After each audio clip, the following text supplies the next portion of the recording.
Now, in using the rotate tool or anything else you may have done in Illustrator, you may create something you think, hey, I'd like to be able to use this in the future. I have no idea on what, but it sure would be nice if I could have this at my fingertips anytime I was using Illustrator. This also plays into commercial clade, MacLab Media, and our plans for the future. So I urge you not only to watch this video, excuse me, but to go ahead and follow through and do something with anything just so you get this started, and you will have anything you create in the future at your fingertips if you follow these instructions.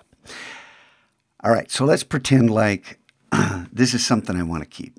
So I'm going to select it, and here's a little trick. Okay, if I want to select something on a layer, I can come over here and click on this meatball, and it selects everything on that layer. And yeah, it really is called a meatball. Now, what do I do? How do I save this so it's at my fingertips in any Illustrator document? Window, Symbols. Remember when we pulled this up? And these are the default symbols.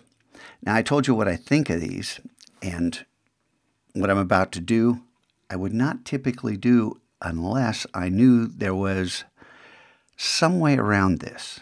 Click on the first one, and you can click and select any one, but I'm going to click on the very first one and then hold down Shift and click on the last one. That allows me to select everything here. Then I'm going to click on the trash can. Delete the symbols? Yeah. Now, what if we wanted to use those in the future? Don't worry, they're still there. We haven't really got rid of them in Illustrator. We got rid of them in this one file right here. And what we do with this selected, and if it's deselected, go ahead and select it again. Click on the meatball to select everything on the layer or select what you want, and then click and drag and drop it right there. What do we want to name this thing? I don't know. Spiral Bow 1. I'll call it that. Now, the export type, the movie clip and the graphic symbol. This is leftover from Flash. We can leave this on movie clip. The symbol type. Dynamic symbols are new and have some really cool features. We'll talk about this later. Leave it there for right now. And then align to pixel grid is important. All right, so we click OK. Now we have our symbol there.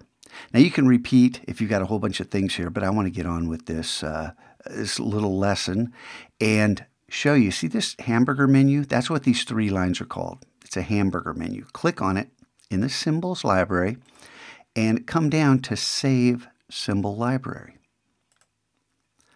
And then it automatically, Illustrator defaults, don't change this. Illustrator remembers where this is. This is in your file, in your home directory. And we can name this something clever that you want so you remember this. And yeah, I've done this before. You don't have this file here. So we're going to save that. And now, well, yeah, I was going to do something else. But now we open up a new Illustrator document. And hey, look, those symbols are still there. How do we get to our symbols? Click on this little library icon, come down to User Defined, and look at that. And now we can add our own symbols over and over and over again. And, well, I'll come back in a different video and show you this next one, because the next one's worth remembering too. We're going to build our own symbol libraries. Now, symbols in Illustrator are great because they translate into shapes in Photoshop. And we get a little feed two birds with one seed here. And we can also use them with brushes in Photoshop. So hang in there and start your own symbol library. And please do see the next video.